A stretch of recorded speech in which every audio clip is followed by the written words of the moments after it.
Boa tarde, minhas amigas, meus amigos. Eu sou Cláudio Passos, este é o canal Resistentes.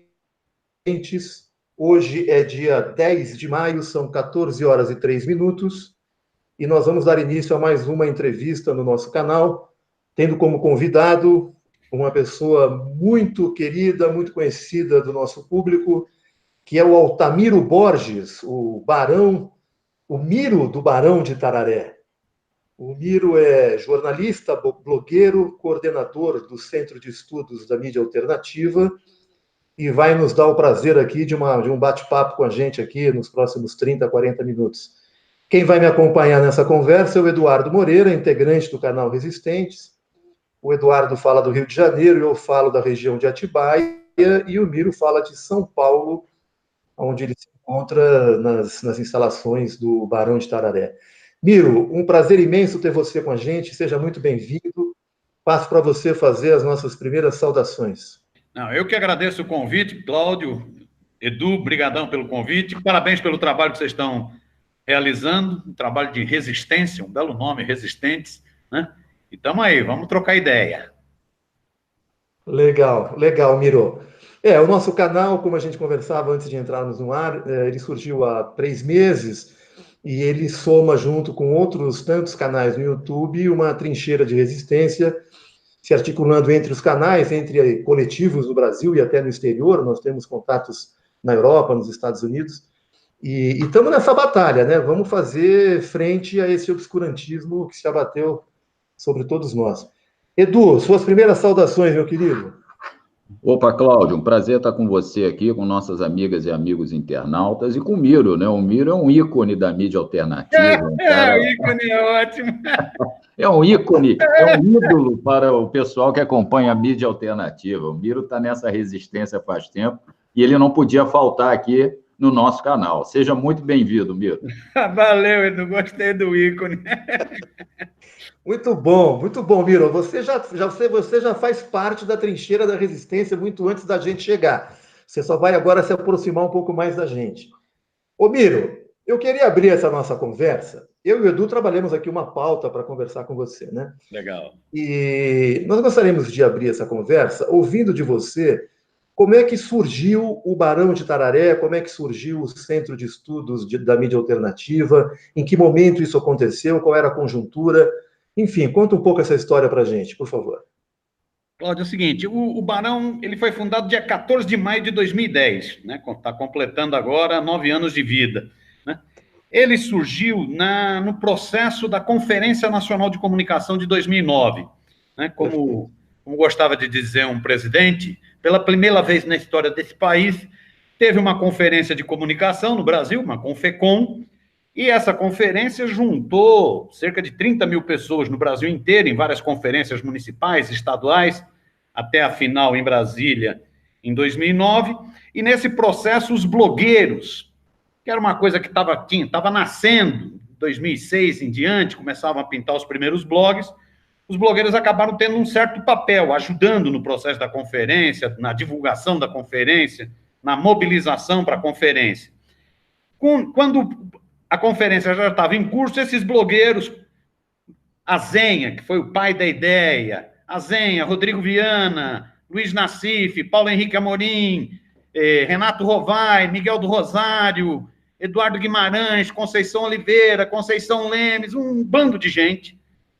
Essa turma falou o seguinte, pô, bicho, vai terminar a Confecom, e aí, o que nós vamos fazer da vida? Nós não vamos continuar se juntando, trocando ideia e tal? Aí é que pintou a ideia de fazer esse centro de estudos. Decidimos fazer uma homenagem a um grande jornalista brasileiro, o Aparício Torelli, que é considerado o pai da imprensa alternativa no Brasil, e é também, o Veríssimo que fala, o pai do humorismo político no Brasil, né? Era um gozador, o Aparício Torelli, tanto é que ele se intitulava o Barão de Tararé, o Barão da Guerra que nunca existiu, né? Só para gozar da oligarquia do café aqui de São Paulo, para tirar um sarrinho. Resolvemos fazer essa homenagem. E aí, com quais os objetivos do Barão de Tararé? Para que montou? Basicamente, 4 objetivos. Primeiro, fortalecer todas as lutas por democratização da comunicação, todas. De luta por banda larga até marco civil da internet, até regulação democrática da mídia. Segundo, fortalecer todo tipo de mídia alternativa contra-hegemônica no Brasil, de rádio comunitária, de imprensa sindical, a blogosfera, ao ativismo digital. Terceiro, promover estudos sobre a mídia, porque a mídia está em um processo muito acelerado de mutações. Então, tentar entender o que ocorre na mídia mundial e brasileira. E quarto, ajudar na formação de comunicadores. Comunicadores com visão crítica, comunicadores contra o pensamento único emburrecedor do Deus Mercado, né? Então, com esses 4 objetivos. Nisso, a gente conseguiu, e tenta prosseguir fazendo isso, ampliar muito. Então, participam do Barão as pessoas que estão a fim de lutar por democratização da comunicação. Não importa a opinião sobre o restante, né? A pessoa pode pensar o que quiser sobre o restante. Agora, está a fim de lutar por democratização da comunicação, está dentro, né? Então, é uma entidade muito ampla, muito plural. A diretoria, que se reúne mensalmente, é muito plural. O conselho consultivo da entidade, que são cerca de 200 pessoas, é um conselho muito plural. Dentro do conselho você tem jornalistas, blogueiros, o grosso dos movimentos sociais brasileiros, das centrais sindicais brasileiras, todas as centrais sindicais brasileiras, o grosso do movimento social brasileiro, os principais intelectuais, formuladores nessa área de comunicação, né, intelectuais dessa área, né? Então, é um time grande que procura realizar esses 4 objetivos. Pronto, esse é o Barão de Tararé. Muito bom resumo que você fez. Deixa eu, antes de passar a bola para o Edu, fazer aqui as nossas solicitações de praxe, que é para você que está nos ouvindo e nos assistindo, se gostarem do vídeo, darem um like no canal, se ainda não forem inscritos, se inscreverem ao lado do sininho, clicar no sininho para serem ativos nas próximas entrevistas. Enfim, tudo isso fortalece a nossa posição no YouTube e nos dá relevância. Edu, vou passar a bola para você, meu querido. Maravilha, Cláudio. Olha, o Miro fez um pequeno resumo do que é o Barão de Tararé, e eu confesso que o Barão de Tararé é um negócio espetacular, viu, Miro? Os objetivos são amplos e certeiros. Eu acho que a grande batalha brasileira, eu até li um artigo, acho que foi essa semana, ou no mais tardar semana passada, do Leonardo Atushi, nosso companheiro lá do 247, que ele fala sobre isso, que a batalha decisiva do Brasil é a democratização da mídia. Uhum. Então, você ter esse como principal objetivo aí já é coisa para burro, rapaz. Você está de parabéns, você e o pessoal que integra aí o Barão. E queremos estar juntos nessa luta, porque a gente também está com o canal exatamente nessa luta da democratização da mídia, né? Dos meios de comunicação. Ô, Miro, dá uma palhinha para nós sobre essa batalha perdida que foi, quer dizer, foi todo esse processo de COFECOM, etc., mas isso acabou não andando, não foi para frente.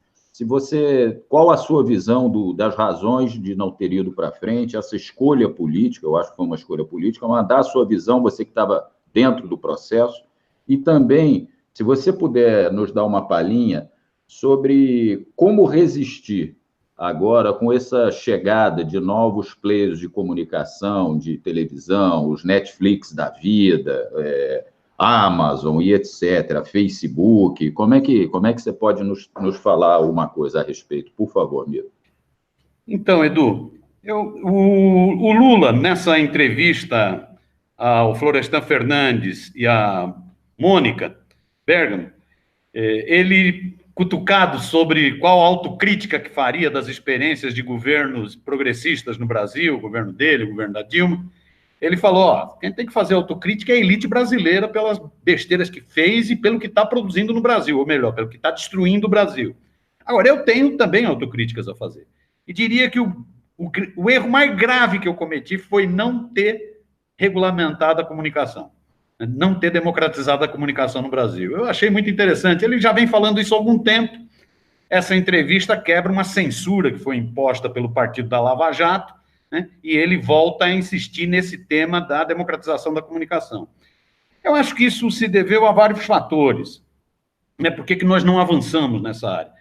Eu acho que um fator foi ilusão de classe. Achava o seguinte, ganhamos uma eleição, chegamos aqui a Brasília, vamos fazer um governo que é um condomínio, vamos tentar não é uma revolução, isso não foi uma tomada de poder, foi uma eleição, uma chegada ao governo.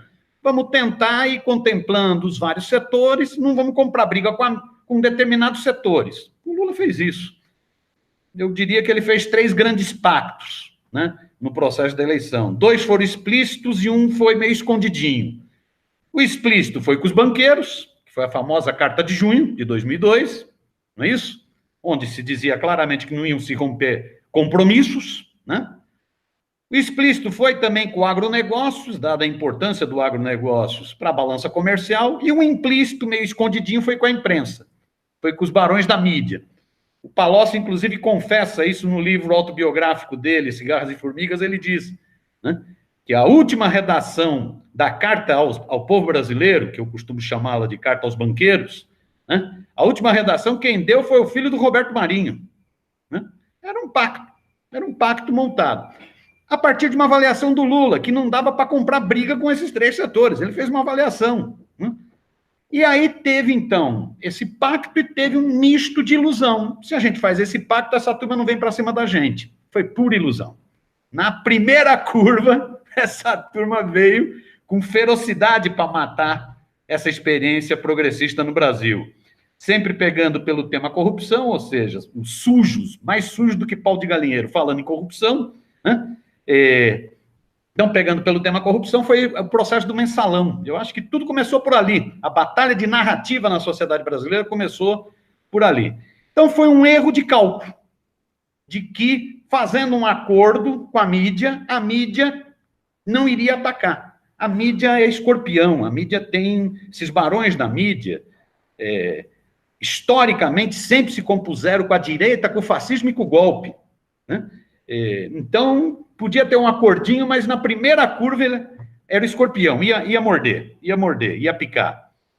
Então, eu acho que foi uma ilusão. Teve também um misto de pragmatismo, que é o seguinte, não, se a gente, com publicidade e tal, a gente vai controlando. Também foi uma grande besteira. E eu acho que com isso a gente acabou perdendo a batalha de ideias na sociedade. Comunicação está dentro, né? Ela está dentro dessa batalha ideológica, essa batalha, essa disputa por hegemonia na sociedade, como chamaria Gramsci. Não é isso? Nós perdemos a disputa de hegemonia na sociedade, né? Uma das razões é por nós não termos enfrentado o problema da comunicação. Nós podíamos enfrentar o problema da comunicação aplicando, o Frank Martins até dizia isso, nada além do que a Constituição diz. Se aplicasse o que está escrito na Constituição, nós já teríamos dado grandes passos. A Constituição diz, está lá, está na Constituição, artigos 220, 21, 22, 23, está lá. É proibido monopólio e oligopólio nos meios de comunicação. Está escrito, só não foi regulamentado. Está escrito lá na Constituição, o sistema de comunicação tem que ser um sistema de complementariedade entre privado, estatal e público. Está escrito na Constituição que a radiodifusão, como concessão pública, é para estimular a pluralidade, a diversidade, está lá escrito. Se a gente aplicasse aquilo lá, a gente já teria dado um grande avanço. Não aplicamos. Agora, com o governo do Bozo, com o governo fascista, é muito mais difícil democratizar a comunicação, né? O Bozo vai tentar montar a sua comunicação. Mesmo setores que apoiaram o Bozo, direto ou indiretamente, se não comerem na mão do Bozo, estão mortos, né? Isso é o que ocorreu com o golpe de 64. A imprensa toda apoiou o golpe, depois que não rezou da cartilha, dançou. Isso é o que ocorre nos Estados Unidos, isso é o que ocorre, né, na Hungria, na Polônia, né? Não rezou na cartilha, está morto. Então, hoje nós não temos espaço para conseguir democratização da comunicação. Nós perdemos o trem da história. Outro dia o trem vai passar de novo. Não, nós vamos comer mais arroz e feijão, vamos aprender com os erros, e outro dia o trem vai passar de novo e a gente possivelmente acerte. Nós perdemos essa batalha, né? Hoje a grande batalha é em defesa da liberdade de expressão, penso eu, né? Essa é a grande batalha do momento. Então, a primeira questão. A segunda questão, então, como que ficam essas novas mídias? Essas novas mídias, aí tem uma contradição. Em certo sentido, as redes sociais, a internet, ela bagunça o modelo de negócio da mídia monopolista, da mídia tradicional, monopolizada, essas 7 famílias que controlam os meios de comunicação no Brasil, né? ela permite que mais gente fale, né? Ela permite que mais gente produza. Nós estamos produzindo mais conteúdo. O problema hoje não é produzir conteúdo, o problema hoje é ser ouvido, ser visto, ser lido, né? Produzir, nós estamos com mais condições de produzir. Essa nova mídia permitiu. Agora, esse espaço de maior liberdade logo foi sendo monopolizado, que é uma tendência do capitalismo. O capitalismo é uma coisa endógena dele, é monopolização, não tem jeito. É intrínseco. Então você pega Facebook, WhatsApp, Instagram, é tudo do mesmo dono. É tudo do Zuck, esse rapazinho pobretão, coitado. Né? É tudo monopolizado. E lógico que isso dá um controle, isso coloca outros perigos. Um dos perigos, inclusive, é a seguridade, é a privacidade. Hoje ninguém mais tem privacidade de nada. Né? E isso é utilizado para manipular, seja do ponto de vista econômico, de mercadoria, de comércio, de vender, como seja do ponto de vista político. Vide o que foi feito, seja na eleição do Trump nos Estados Unidos, utilizando fake news nessas redes, ou o que foi feito no Brexit, no Reino Unido, ou o que foi feito aqui no Brasil com o Bolsonaro, né? Com turbinar zap-zap para ficar espalhando mamadeira de piroca pelo Brasil inteiro e ficar espalhando kit gay pelo Brasil inteiro, né? Então, isso tem uma capacidade de manipulação muito grande. Nós vamos ter que ver como enfrentar isso. Eu acho que a gente tem um grande esforço, é evitar o poderio desses monopólios das novas mídias. Um segundo grande esforço é, sem censurar, mas evitar o crime, né? Essas milícias nas redes sociais, porque são milícias, são os milicianos bolsonaristas que estão nas redes sociais, né?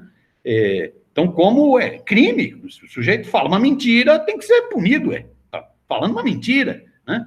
Então, nós vamos ter que ver mecanismos com essas novas mídias. Se me permite, Edu, deixa eu só fazer dois destaques na fala do Miro. Ô, Miro, a Confecom termina na mão do Franklin Martins, que era o secretário de comunicações do Lula.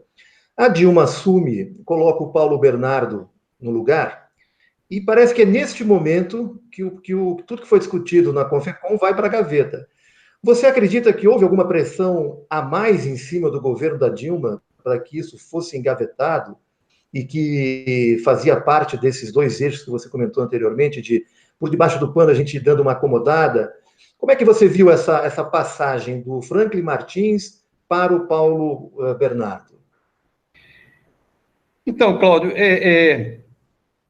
eu volto àquela questão inicial. Eu acho, o Lula fez uma opção. É difícil criticar o Lula, porque as opções do Lula são sempre muito inteligentes. O bicho tem um faro político que é um negócio impressionante, né? Eu fiquei impressionado, a entrevista dele para o Florestan e para a Mônica, ali não parecia uma pessoa que estava presa há um ano, é uma pessoa que está muito afiada, tem um faro, sabe jogar, elogia o Mourão aqui, agradece a postura humanitária do Mourão para sacanear os bolsonaristas, joga o Supremo contra o Lava Jato. O bicho tem um faro que é um negócio impressionante. Ele, com o faro dele, ele avaliou no início do governo, em 2003, que não devia mexer com a mídia. E ele não mexeu. O primeiro mandato do Lula, não é que ele não mexeu, ele recuou. O primeiro mandato do Lula foi muito ruim na área de comunicação. O primeiro mandato do Lula, só para você ter uma ideia, né, tinha a proposta da criação de um Conselho Nacional, que tinha sido feito pela Federação Nacional dos Jornalistas, ele arquivou. Tinha a proposta de uma internet mais aberta ainda do que é hoje, né? Ele acabou adotando o padrão japonês de banda larga, né, que era um padrão que interessava a Globo. Então, no primeiro mandato, o governo recuou. Porque achava que recuando, a mídia ia pegar leve com ele, os barões da mídia iam pegar leve com ele. Como percebeu que não pegou leve, que jogou para matar em cima do Lula, né? Aí, no segundo mandato, e aí o Franklin teve um papel decisivo, importantíssimo, no segundo mandato, o governo tomou algumas iniciativas muito positivas. Uma iniciativa foi o próprio Plano Nacional de Banda Larga. Outra iniciativa foi a constituição da Empresa Brasil de Comunicação, ou seja, começar a criar um sistema público de comunicação no Brasil. Outra iniciativa foi a convocação da Conferência Nacional de Comunicação, mas veja, a Conferência Nacional de Comunicação foi convocada para o penúltimo ano de governo. Outra iniciativa, com o Franklin, foi uma maior democratização das verbas publicitárias, por isso que a Globo ama de paixão o Franklin, porque ele tirou verbas publicitárias da Globo, né, que era um absurdo que ocorria. Então, o segundo governo toma algumas iniciativas. A que possibilitaria a elaboração de um projeto de democratização da comunicação foi a Confecom, do final de 2009, e, na sequência, no final de 2010, um seminário internacional que o Franklin organizou, que foi um negócio brilhante. Porque o que o Franklin fez? Ele trouxe especialistas, autoridades da área de comunicação do mundo inteiro.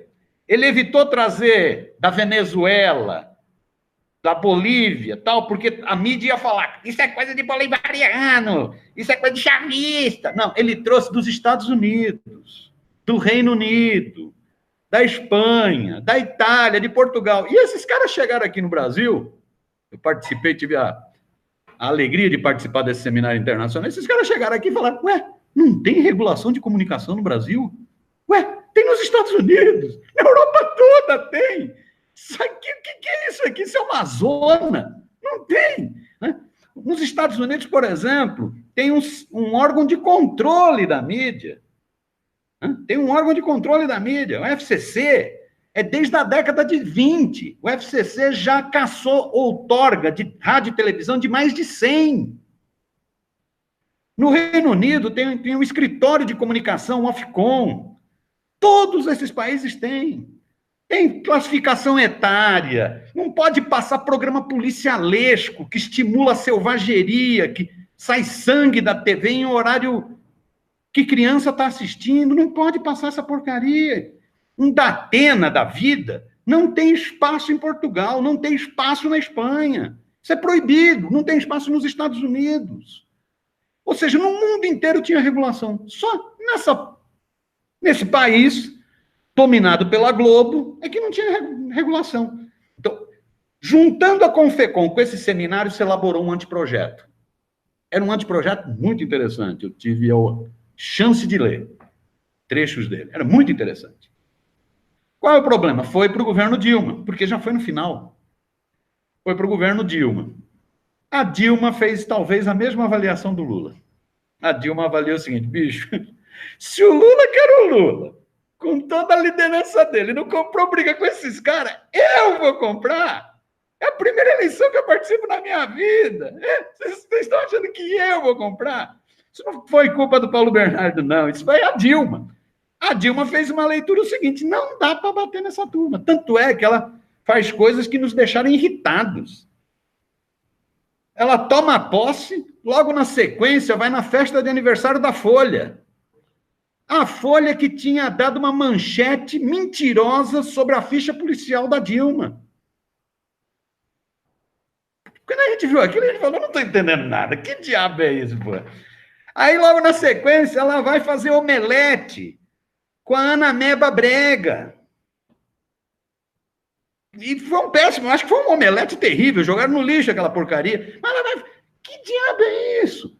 Foi uma opção da Dilma. A Dilma também fez a leitura. Bicho, eu estou chegando aqui, estou apanhando que nem o quê?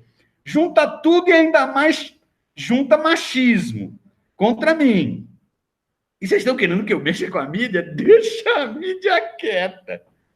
Eu acho que aí ela errou. Errou feio no cálculo. Como errou também ao indicar o Levi, errou em várias coisas, errou. Acertou em muitas e errou em muitas também.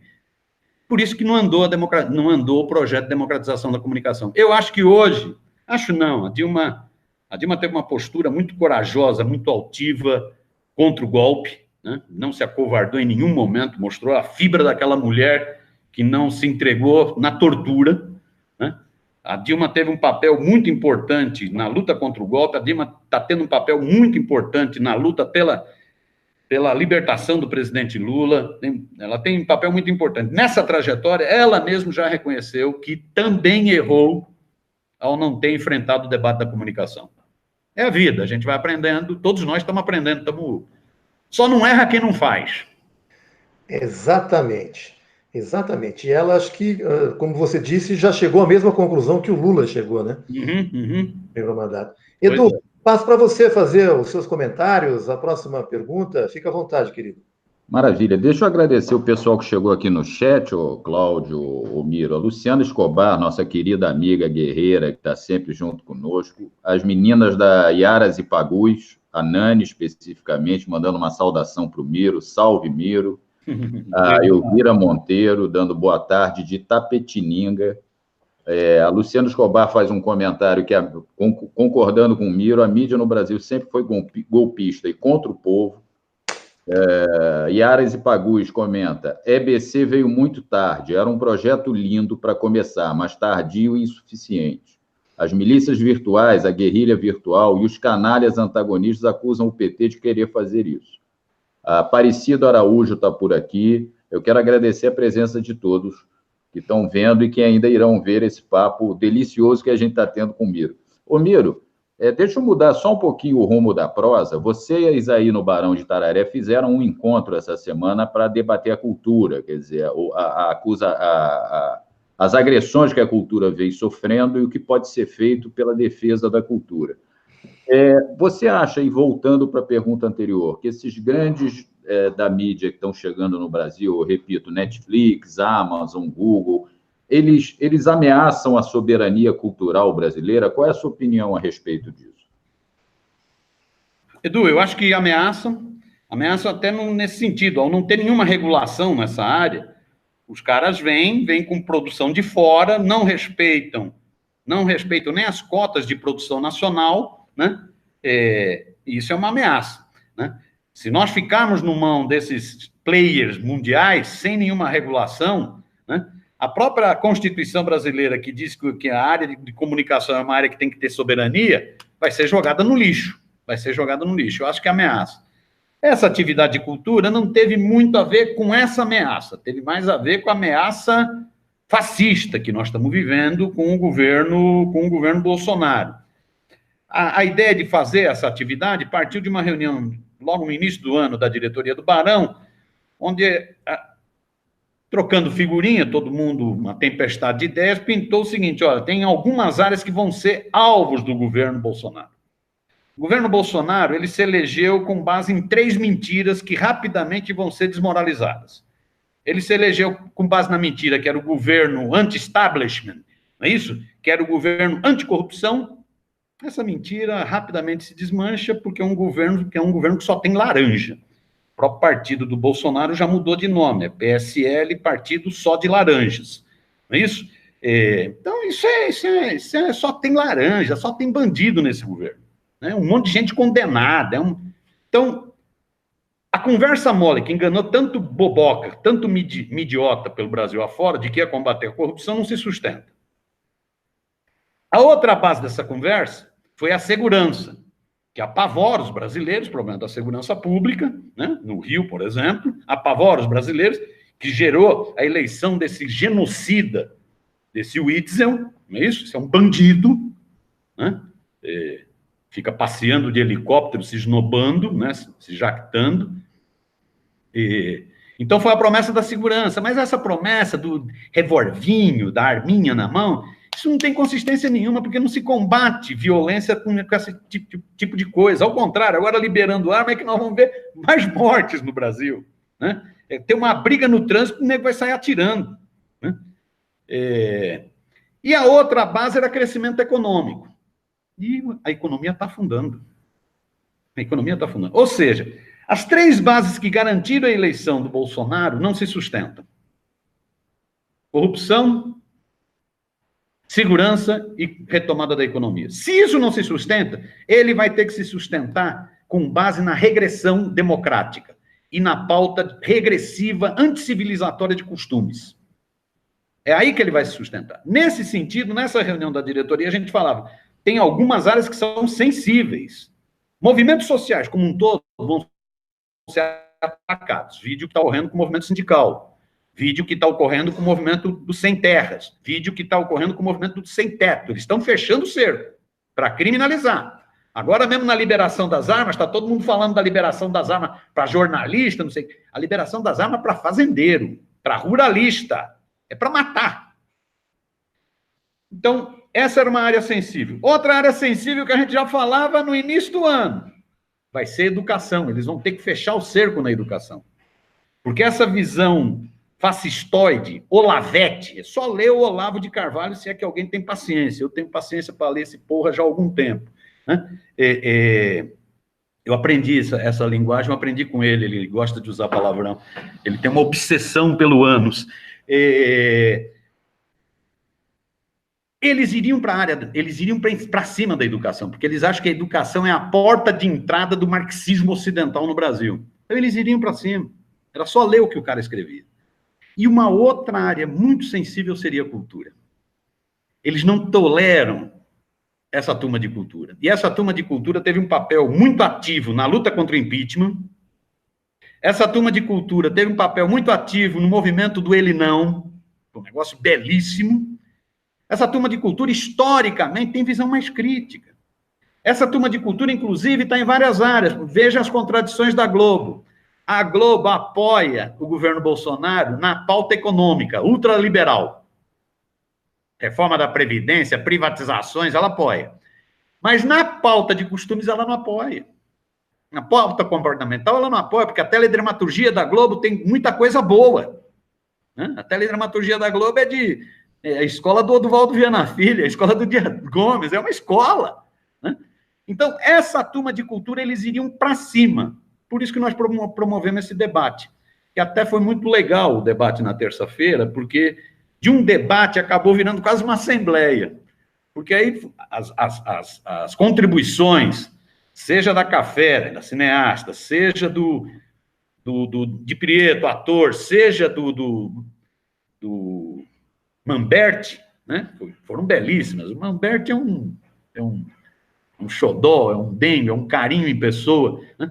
E aí, com base nas falas dele, a turma começou a fazer sugestão do que a gente tem que... Então, nós criamos já um grupo, a princípio, um grupo de Zap, estamos produzindo um manifesto, vamos promover reuniões bilaterais, vamos promover outros debates para aprofundar determinados temas, por exemplo, nessa área de cultura, o movimento que eles estão fazendo é um movimento de asfixia financeira. Então, eles estão mexendo Lei Rouanet, Sistema Sesc, Ancine, que é tudo para matar a cultura, asfixiar a cultura. Então, vamos tentar entender melhor esse negócio. Foi um negócio muito legal de enfrentamento a essa onda regressiva na cultura. Vocês estão convidados a ajudar nessa batalha. Convite aceito desde já, Miro. Beleza. Já pode incluir o Resistentes nesse grupo de WhatsApp. Vamos somar forças. Eu acho que nós temos até a capacidade de criar o nosso fundo de investimento. Uhum. Né? Assim como o 247 fez lá a sua vaquinha para fazer as pesquisas que nós fizemos durante a campanha presidencial, que deu muito certo, a gente pode ter uma iniciativa dessa, ampliar nas nossas frentes, nas nossas redes, e buscar, inclusive, essa alternativa. Evidentemente que o que mais importa é a gente ir para a rua e denunciar e fazer crescer esse movimento. Isso. Estamos juntos, sem dúvida nenhuma. Ô Miro, você já fez aí nessa tua fala uma avaliação bastante razoável sobre o governo Bolsonaro, né? Que é, de fato, um governo regressivo, anticivilizatório e obscurantista mesmo, né? E, ao que parece, é um método isso, não é, o Miro? Aí que eu queria que você também explorasse um pouco, porque o regime fascista só se sustenta, só se mantém vivo com a ausência de pensamento crítico, né? E todas essas agressões na cultura, nas universidades, nas minorias, buscam criar esse clima de medo e até de calar vozes, né? Se necessário, a bala. Não é? Evidentemente que nós temos que ter o discernimento e a força de enfrentar isso de peito aberto e quanto mais energia tivermos, maior a nossa capacidade de resistir. Mas é um elemento da organização do dia 15 de maio, né? Que as universidades estão chamando, envolvendo professores, funcionários, alunos. Eu acho que a sociedade civil também está sendo sensibilizada por isso. e deve aderir, pais de alunos, né? Quem tem... Educação é uma pauta que pega todos, né? Independente de estar ou não no banco da escola. Como é que você está vendo essa possibilidade de uma grande movimentação, o início de uma grande mobilização a partir do dia 15 de maio? Com você, Miro. Não, eu acho que nós vamos ter no 15 de maio uma coisa de grande proporção, né?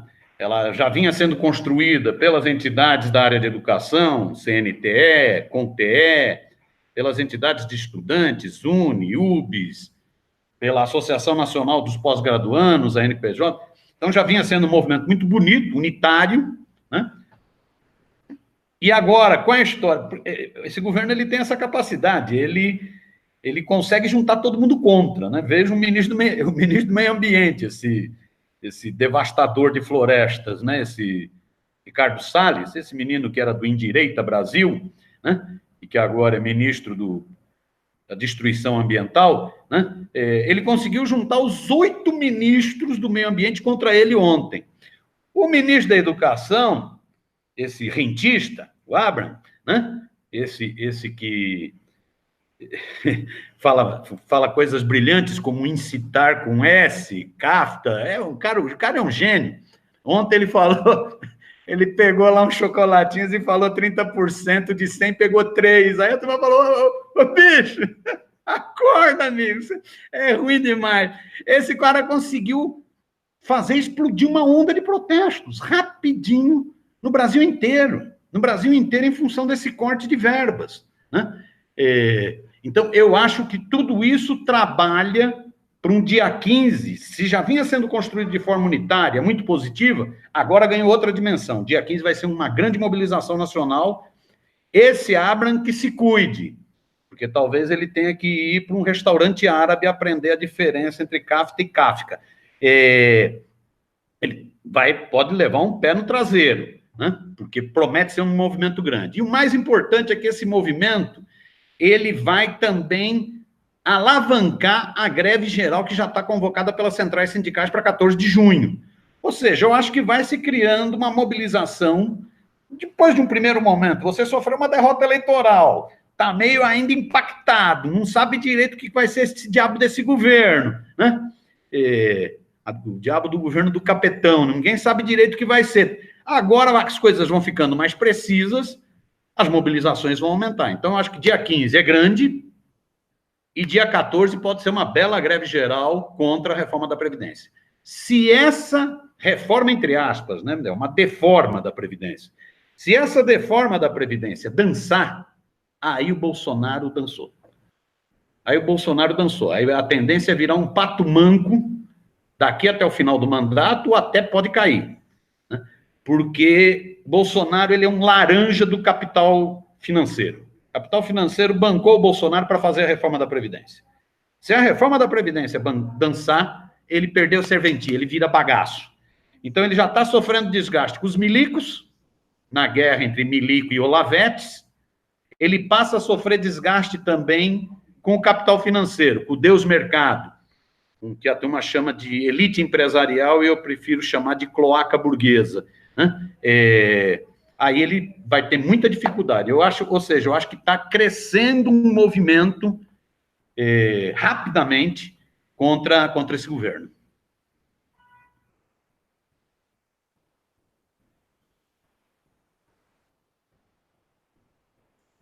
Entrou. Esse microfone às vezes demora para sair.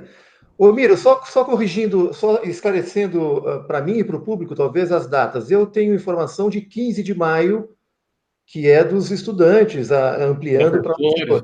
Agora, você falou em 14 de maio ou 14 de junho? Não. 15 de maio é a greve da educação, que junta CNTE, CONTE, UNE, UBS, a NPG, junta todas essas entidades, e 14 de junho é a greve geral contra a reforma da Previdência, que está sendo convocado pelas 10 centrais sindicais.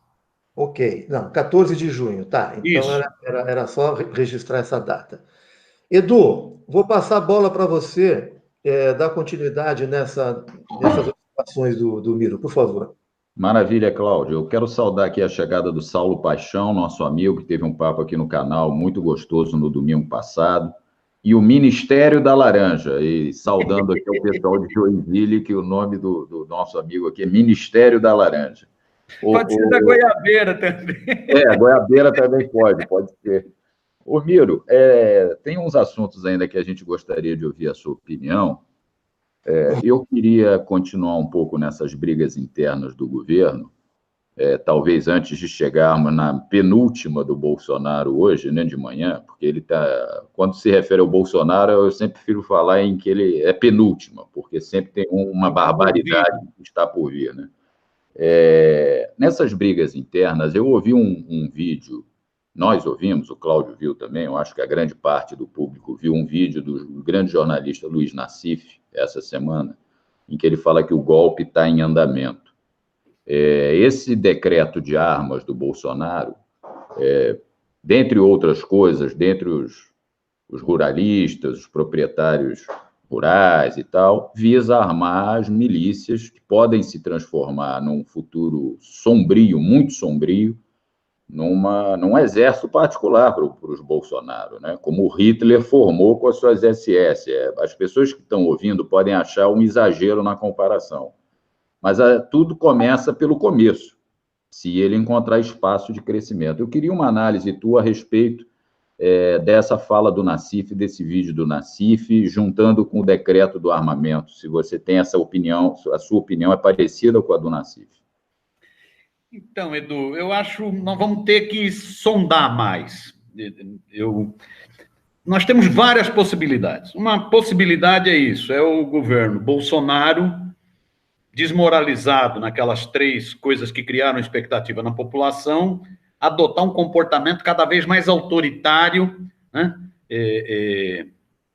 De cercear a liberdade, de vir para cima e de estimular milicianos. Os filhos dele, inclusive, já têm certos contatos com essa turma lá no Rio de Janeiro, né? Então, conhece, gostam de premiar milicianos, tal e tal. Essa é uma possibilidade. Outra possibilidade, que muita gente aventa, é de um governo rapidamente se desmoralizar e levar uma rasteira. Você tem um processo de impeachment. A própria milícia poderia servir de base para o processo de impeachment. Se comprovado relações com gente que contrabandeia arma, com gente que está metida no crime, né? Se comprovar que você pôde fazer campanha eleitoral em determinadas áreas que mais ninguém pôde, porque a milícia fechou a área, isso pode dar um processo de impeachment. Nós podemos ter isso. E aí muita gente trabalha a possibilidade dos militares estarem tramando nesse sentido, dos generais estarem tramando nesse sentido. Daí é que vem a bronca do astrólogo lá de Virgínia, não é isso? Ali é que vem, o Olavo está dizendo, ó, cuidado com esses generais que eles estão te traindo, eles estão preparando o golpe. Mourão está preparando o golpe. Ou seja, ó, uma segunda... Então, nós temos várias possibilidades que estão colocadas. Uma possibilidade de endurecimento, com criação de uma milícia fascista, inclusive. Outra possibilidade de uma queda. Eu acho que tudo isso está em jogo. Isso vai depender muito de como se comportam as forças que levaram o Bolsonaro ao poder. As forças que levaram o Bolsonaro ao poder são muito díspares. Elas se juntaram na onda fascistizante, que teve muito a ver com o papel da mídia de criminalização da política. A mídia, ao fazer a negação da política, ela abriu espaço para o fascismo. Então, essas forças se juntaram, mas elas são muito díspares. Eu costumo brincar que esse governo é um condomínio de 5 grandes blocos. Um bloco, que são dos 2 blocos mais racionais, entre aspas, desse governo, que tem mais projeto. Um bloco é o dos milicos. São os milicos ressentidos, são os milicos que nunca aceitaram a anistia, nunca aceitaram a Comissão da Verdade, né? E que acham que foram injustamente perseguidos pelos crimes que eles cometeram durante a ditadura. Então, esses milicos ressentidos formam um bloco. Aí tem 8 ministros generais. Um outro bloco é a da turma do mercado, do Deus mercado, os abutres financeiros, que falaram o seguinte, ó, nós vamos para esse governo porque com esse governo nós conseguimos fazer o que nós não conseguimos fazer até hoje.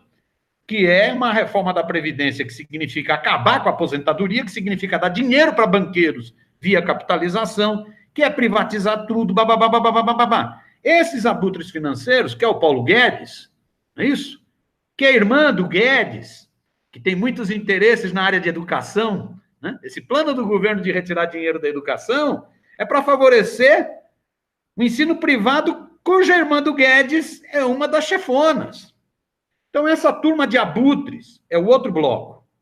Além desses 2 blocos, você tem outros 3, que aí é um negócio meio amalucado, que são esses corruptos velhos e novos. Essa eleição produziu um bocado de excrescência, né? Um bocado de laranja, um bocado de pessoa que não tem compromisso com nada. É isso? Um bocado de... É uma eleição pornô. Eu não estou falando de um deputado, não. É uma eleição pornô. Né? Então tem essa turma, né? Que é a turma dos corruptos laranjas, né? Tem um outro bloco, que é um bloco do fanatismo religioso. Olha a TV de novo aí cumprindo o papel. Nós deixamos a televisão brasileira ser controlada por igrejas neopentecostais. 5h30 de gente prometendo a cura para o pai, para a mãe, para a avó, para o cachorrinho, para a pulga, para gato, prometendo a cura de tudo, enganando um monte de gente, abusando da boa-fé das pessoas. Essa bancada de fanáticos religiosos, fundamentalistas religiosos.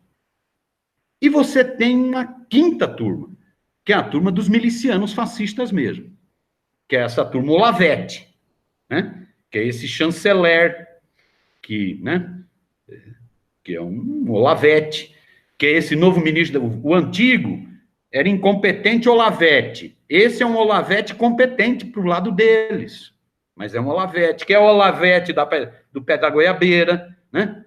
São Olavetes. Então, essa turma está dando tiro entre eles, eu não sei o que vai dar desse tiroteio entre eles. Esse governo pode se inviabilizar. Pode se inviabilizar. Então, ou seja, eu acho que tem vários cenários possíveis. Eu não diria que hoje o cenário mais provável é de um grupo de milicianos armados na rua, num golpe no golpe. Eu não diria. Vamos ter que ver com mais calma. Não, sem dúvida, Miro. Eu acho que você expressou com clareza todas as tensões que este governo está convivendo neste momento. Eu estou vendo aqui manchete do 247, do portal, já anunciando que as revistas semanais, Veja, Isto É, já estão com capas muito agressivas ao Olavo de Carvalho, né? Então, a própria mídia que deu sustentação a este golpe agora também começa a entrar em choque por conta dos seus interesses contrariados. Então, é um governo... Viu, Cláudio? Eu acho que essa mídia... Ela também está dividida. Antes a mídia era blocada. A mídia blocou para derrubar a Dilma. Estava blocada, toda junta. A mídia blocou para levar o Lula para a cadeia. Blocada, toda junta. Né? O Lula dá uma entrevista, a Globo não fala da entrevista. É um negócio impressionante. É uma coisa... A entrevista do Lula sai no mundo inteiro. Né? Milhões de visualizações na internet... O Jornal Nacional não fala da entrevista, é uma não notícia. Então, a mídia blocou para derrubar a Dilma, a mídia blocou para colocar o Lula na prisão, e a mídia blocou para evitar uma vitória da esquerda na eleição do ano passado. Do resto, ela já começava a sinalizar diferenças. A mídia não estava blocada na defesa da candidatura do Bolsonaro. A Globo sempre ficou com o pé atrás sobre a candidatura do Bolsonaro. Que a Globo temia o obscurantismo e temia o autoritarismo. E temia que o Bolsonaro compusesse com a Igreja Universal do Reino de Deus, compusesse com a Record. Então, aí já tinha diferença. A Globo trabalhou por outras candidaturas. Tentou ventilar um rapaz lá de um caldeirão que tem lá na Globo. O rapaz não vingou, o tal do Huck, né?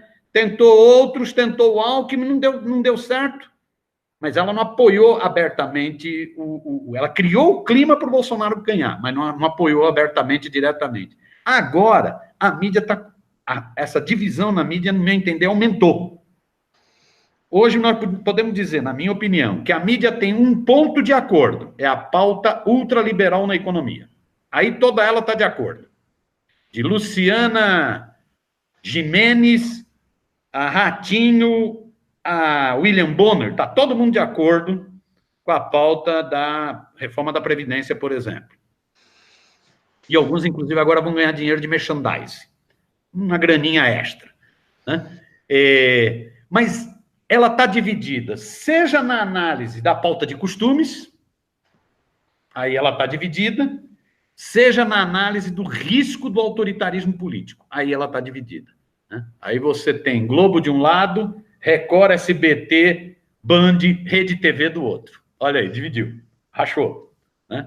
Então, nós estamos vivendo esse momento, é um momento em que as coisas estão se mexendo. É por isso que a Veja está chiando, é por isso que a Folha está chiando, né? Que a Época está chiando, até a Isto É está chiando. Olha que maluquice. Exatamente. O que mostra, não é, o Miro e todos os nossos internautas, que a disputa está em aberto. Quer dizer, este é um governo em disputa e cabe a nós tensionar o nosso lado, não é?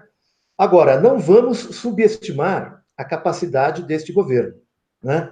Eu acho que esse governo ainda tem base social, ele ainda fala para 20%, 25% de um eleitorado muito orgânico, e ele, na verdade, se dirige para este eleitorado em todas as ações que ele promove, e é um governo que teve voto, né? E neste embate que nós assistimos com os militares essa semana, a conversa de baixo calão do Olavo, né, chamando os militares de bosta e outras coisas mais. Imagina um general ouvindo uma coisa dessa. Parece que no enfrentamento os generais deram uma recuada, né? Sentiram que, espera um pouco, não é tão fácil assim. E a XP também saiu com uma pesquisa hoje, subindo a bola do Mourão, né? O que mostra a insatisfação do mercado financeiro, já apontando alguma dúvida se passa ou não a reforma da Previdência. Uhum. Então, tudo isso está em disputa mesmo. Edu, passa a bola para você, querido. Eu quero agradecer aqui. O Ministério da Laranja está perguntando, a velha pergunta. E tinha que ser o Ministério da Laranja. Cadê o Queiroz? Boa pergunta. Cadê o Queiroz? A Luciana Escobar diz, elogiando... Podia perguntar para o Moro onde está o Queiroz. O Moro conhece. A Luciana Escobar elogiando muito a sua análise, o Miro. O Saulo Paixão diz o seguinte: Mourão na presidência seria uma enorme jabuticaba. Elite segurar um presidente tão impopular e sem voto.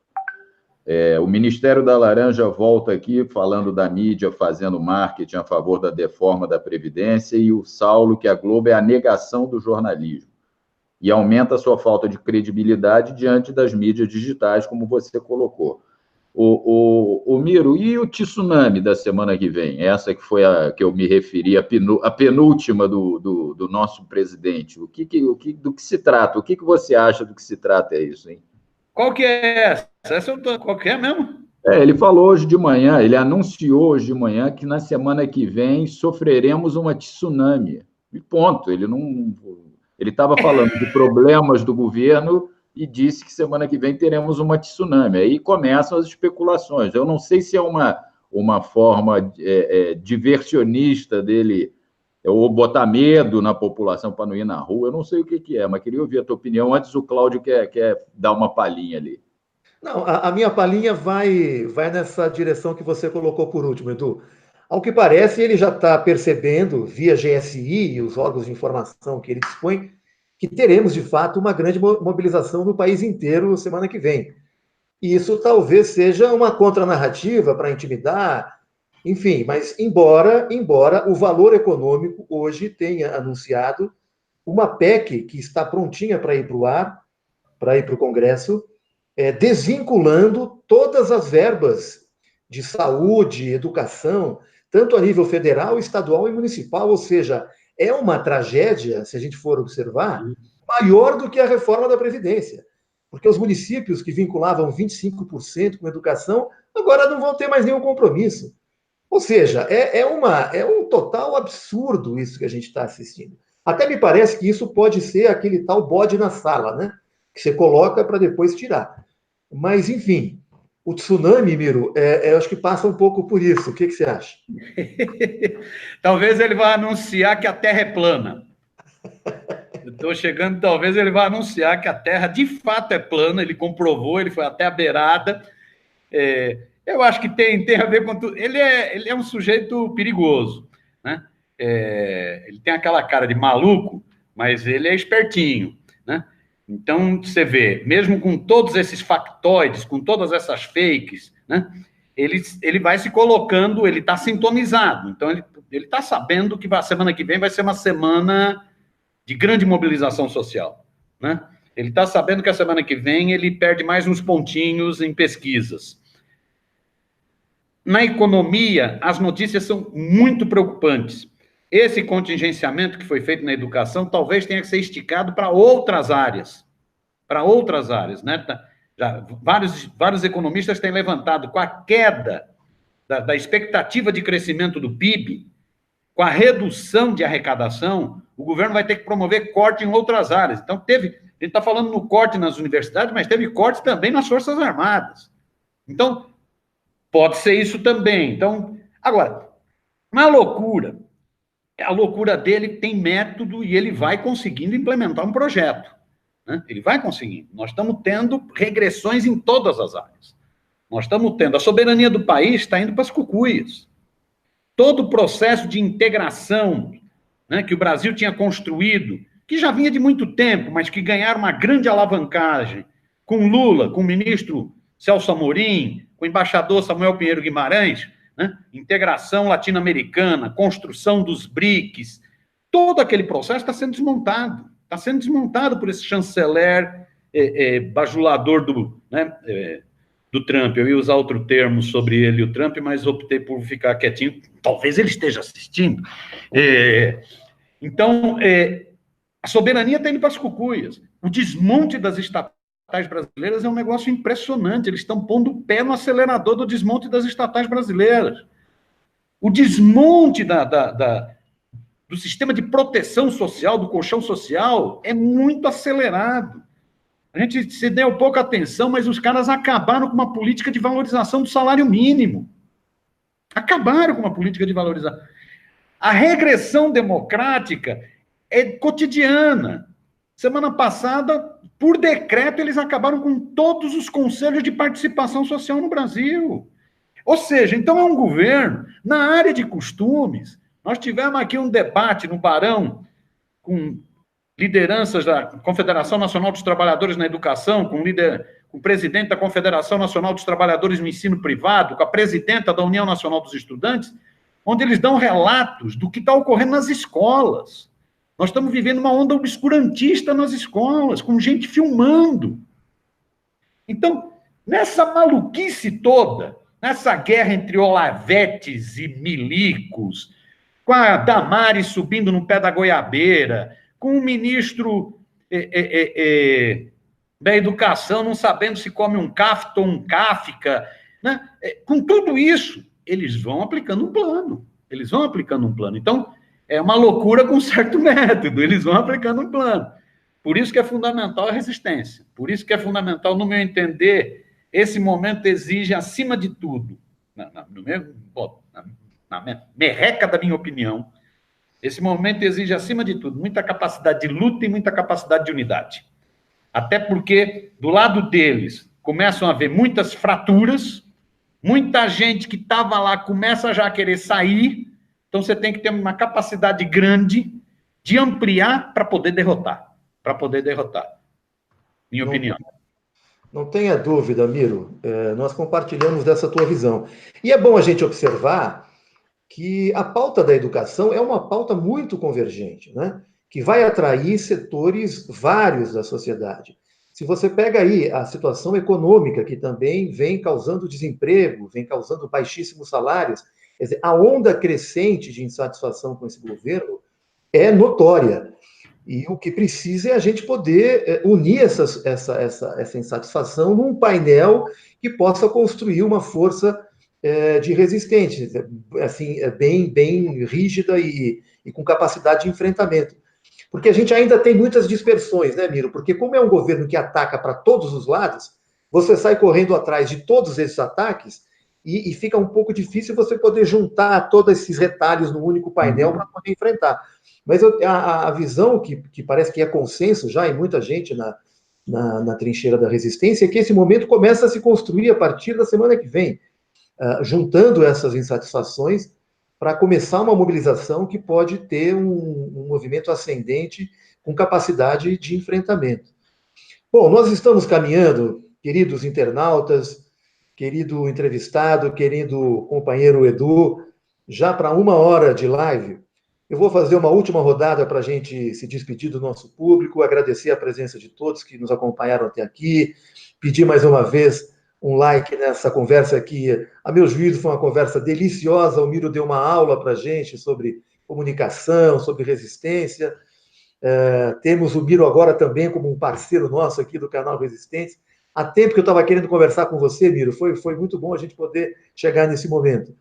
E, Edu, passo para você fazer as considerações finais e depois para o Miro. Valeu, Cláudio. Eu quero agradecer demais a presença do Miro aqui, dizer que não só ele virou nosso parceiro aqui, como nós do Barão de Tararé também, Miro. Pode contar conosco. Sempre que você precisar, a gente abre espaço aqui, fica absolutamente à vontade. Quero te agradecer muito, porque o papo foi tão gostoso que parecia que a gente estava na mesa de um bar. Faltou uma cachaça, pô. A gente que não se conheceu ainda pessoalmente, mas eu vou fazer questão de indo a São Paulo, eu vou combinar com o Cláudio da gente fazer uma visita aí, rapaz. Olha, foi muito gostoso e o aprendizado com você é eterno. Muito obrigado pela deferência, viu, Miro? E volte sempre, por favor. Edu e Cláudio, o prazerzão foi meu. Já está marcado o próximo papo, mas aí, como você falou, parecia papo de boteco, aí vai ser um boteco mesmo, com a cachaçinha, né? Já está marcado.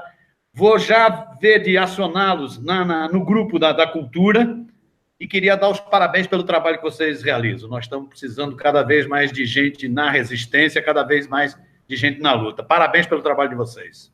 Ô, Cláudio, só um minuto.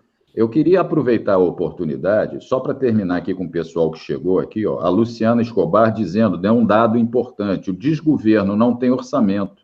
Já perdemos 60 bilhões em arrecadação. Eu não sabia desse dado completo. E isso casa com a opinião do Miro de que, eventualmente, podem haver cortes em outras áreas. O Ministério da Laranja, só o nome é espetacular. Ele está dando parabéns pela live.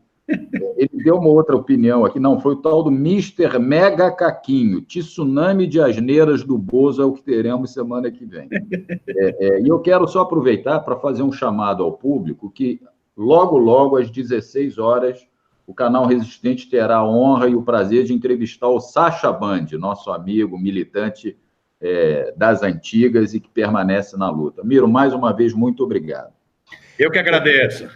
Miro, deixa eu só, nas minhas considerações finais, lembrar que o canal Iaras e Pagus, que é o canal formado pelas meninas do Por Elas, que é a Nani, a Andréia e a Daphne, que fazem um programa por elas no 247, elas também já estão interessadas em fazer parte desse movimento da cultura.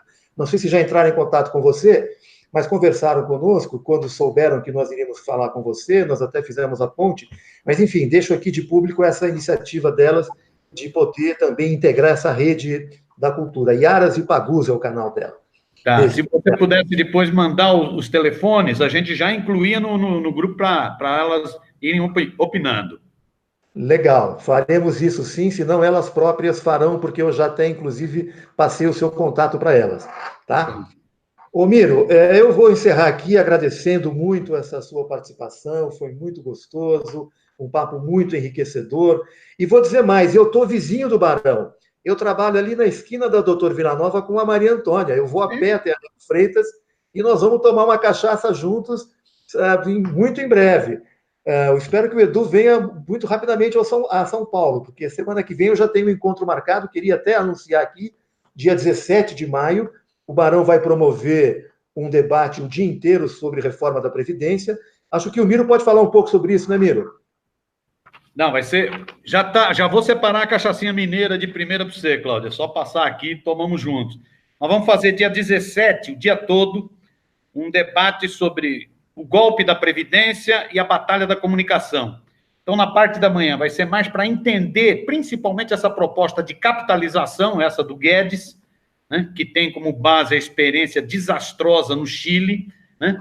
Então, nós vamos ter as presenças, na parte da manhã, do Gabas, ex-ministro da Previdência, do Fanhani, professor da Unicamp, um dos especialistas no tema, e da Patrícia, que é especialista do Diese nesse tema. E, na parte da tarde, um debate mais concentrado na questão da comunicação, como fazer a batalha de narrativas na sociedade. Aí nós teremos a Laura Caprignoni, do Jornalistas Livres, Paulo Moreira Leite, do 247. Então, vai ser um evento legal. Quem quiser, é só entrar no site do Barão e se inscrever. Não, bacana. E o Sakamoto, me parece que estará à tarde também compondo aqui. Não, o Sakamoto pintou um problema, ele vai ter que ter uma viagem. Sakamoto, ele agora é do Conselho da ONU, para a questão de trabalho escravo. Sakamoto é uma figura maravilhosa, né? Aí pintou um pepino, infelizmente não vai poder ir, vai estar viajando.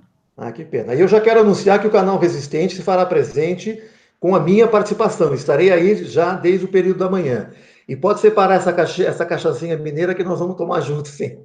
9 horas da manhã, pronto. Valeu, gente. Eu fico por aqui, agradecendo mais uma vez a participação de todos que nos acompanharam. Mira, eu peço para você segurar a onda só um pouquinho aí, quando a gente ficar offline, para só ter uma última palavrinha com você. Então é isso, meus amigos, minhas amigas internautas, muito obrigado mais uma vez e até a próxima entrevista nossa. Logo às 16 horas, Sacha Band estará aqui conosco, participando, aquele militante, ícone também da nossa resistência, que faz parte aqui da nossa trincheira. Uma boa tarde a todos, forte abraço e até a próxima.